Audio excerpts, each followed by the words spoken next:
आरोपों में अब एक नया पैनापन देखने को मिल रहा है, लेकिन बड़ी बात यह है कि आरोपों में कोई दम है या नहीं। स्क्रिप्ट बहुत अच्छी लिखी जा रही है, जो भी उनके भाषण आजकल लिख रहा है बहुत अच्छे भाषण लिख रहा है। इसलिए राहुल गांधी को इस बात की बधाई मिलनी चाहिए कि जो भी उनके भाषण लिखता है, जिसे भी उन्होंने नया अभी रखा है भाषण लिखने के लिए, वो अच्छा काम कर रहा है। जो भी डायलॉग्स लिख रहा है वो भी बहुत अच्छा काम कर रहा है।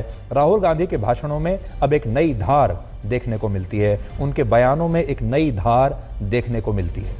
लेकिन अब बड़ी बात यह है कि जो वो आरोप लगा रहे हैं, जो एलिगेशंस लगा रहे हैं, जो मुद्दे उठा रहे हैं, उनमें कोई दम है या नहीं। और जो रास्ता उन्होंने चुना है अपने ही देश की आलोचना करने का, अपनी ही संसद की आलोचना करने का, ये कहने का कि भारत में लोकतंत्र मर चुका है, या दूसरे देशों से को ये बताने का कि आप भारत में आइए और भारत को बचाइए, ये रास्ता सही है या गलत, ये तो अब 2024 के चुनावों में पता चलेगा, जब लोकसभा का चुनाव होगा, कि लोगों को राहुल गांधी का ये रास्ता कितना पसंद आ रहा है और कितना नहीं।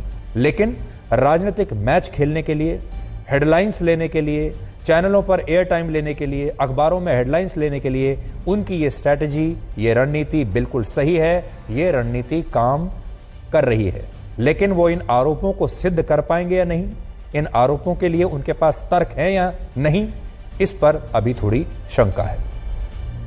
अब हम आपको जापान के एक ऐसे सांसद की कहानी दिखाएंगे जो एक दिन भी संसद में नहीं आया, यानी उसकी संसद में 0 अटेंडेंस थी और इसलिए उस नेता को संसद से निष्कासित कर दिया गया। इस सांसद का नाम है योशिकाजु हिगाशितानी। यह जापान के एक बहुत ही चर्चित यूट्यूबर है। तो सोचिए, जापान में एक यूट्यूबर को सांसद बना दिया गया। ये ऐसे यूट्यूबर हैं जो अपने वीडियोस में वहां के बड़े बड़े सेलिब्रिटीज के बारे में गॉसिप करते हैं और जापान के बहुत सारे युवा बड़ी संख्या में इस यूट्यूबर को फॉलो करते हैं और उनसे बहुत प्रभावित भी रहते हैं। तो ये काफी बड़ा यूट्यूबर है वहां का।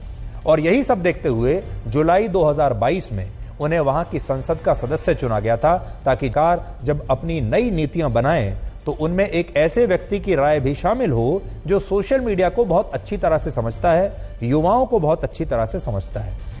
जापान की संसद को हाउस ऑफ काउंसिलर्स कहते हैं और भारत की तरह वहां भी संसद के 2 सदन हैं, अपर हाउस और लोअर हाउस। और इस यूट्यूबर को अपर हाउस यानी हमारे देश की राज्यसभा की तरह जो वहां का सदन है, उस सदन का सदस्य इस यूट्यूबर को बनाया गया। लेकिन जिस दिन उनकी संसद के तौर पर यह नियुक्ति हुई, उसके बाद से यह यूट्यूबर कभी भी संसद के किसी भी सत्र में उपस्थित नहीं हुआ। और इसी महीने 8 मार्च को जब जापान की संसद का सबसे महत्वपूर्ण अधिवेशन शुरू हुआ और उसमें भी यह यूट्यूबर नहीं पहुंचा, तो उसे जापान की संसद से यह कहते हुए निष्कासित कर दिया गया कि जापान को ऐसे सांसदों की आवश्यकता नहीं है जो संसद में आते ही नहीं और जो अपने काम को गंभीरता से नहीं लेते। जापान में 72 वर्षों के बाद पहली बार ऐसा हुआ है जब किसी सांसद को इसलिए निष्कासित किया गया है क्योंकि वहां की संसद में उसकी अटेंडेंस 0 थी। और यह वहां पर एक बहुत बड़ी बात है, क्योंकि हमारे देश में पिछले 75 वर्षों में ऐसा कभी नहीं हुआ। एक भी घटना हमारे देश में ऐसी कभी नहीं हुई है। जबकि भारत में बहुत सारे सांसद ऐसे हैं जिनकी 5 साल में अटेंडेंस 5% भी नहीं होती, लेकिन इसके बावजूद ना तो उन्हें संसद से निष्कासित किया जाता है और ना ही उन पर किसी तरह की कोई कार्रवाई होती है, ना ही उनकी अपनी पार्टी उन पर कोई कार्रवाई करती है। बल्कि ऐसे सांसद बड़ी आसानी से दोबारा टिकट भी पा लेते हैं और चुनाव जीतकर फिर से लोकसभा पहुंच जाते हैं, या फिर उनकी पार्टियां उन्हें राज्यसभा में दोबारा से मनोनीत कर देती है। अब आप कुछ आंकड़ों को देखिए। ये आंकड़े आपको इसलिए बता रहे हैं कि अगर जापान में ऐसा हुआ है तो क्या भारत में नहीं हो सकता। पिछले साल अगस्त के महीने में एक रिपोर्ट आई थी जिसमें बताया गया कि हमारे देश में लोकसभा के 56 एमपी ऐसे हैं जिनकी अटेंडेंस 60% से कम है और इनमें भी 16 सांसद ऐसे हैं जिनकी अटेंडेंस 35% से भी कम है। और कुछ सांसद तो अपने अब तक के कार्यकाल में 2 या 3 बार ही लोकसभा में आए हैं। और यह बात इसलिए गंभीर है क्योंकि ये वो सांसद हैं जिन्हें आपने अपना वोट देकर लोकसभा में भेजा।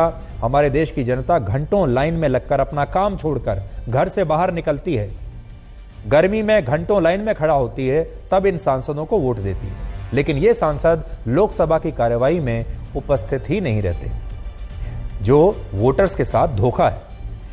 इनमें जिस सांसद का प्रदर्शन सबसे खराब है उनका नाम है अतुल कुमार सिंह, जो मायावती की बहुजन समाज पार्टी के सांसद हैं और लोकसभा में उनकी अटेंडेंस है मात्र 1%, 1%। अगर लोकसभा की कार्रवाई मान लीजिए 100 दिन हुई है तो बीएसपी के सांसद महोदय 100 में से सिर्फ 1 दिन ही सदन में उपस्थित रहे और बाकी के दिन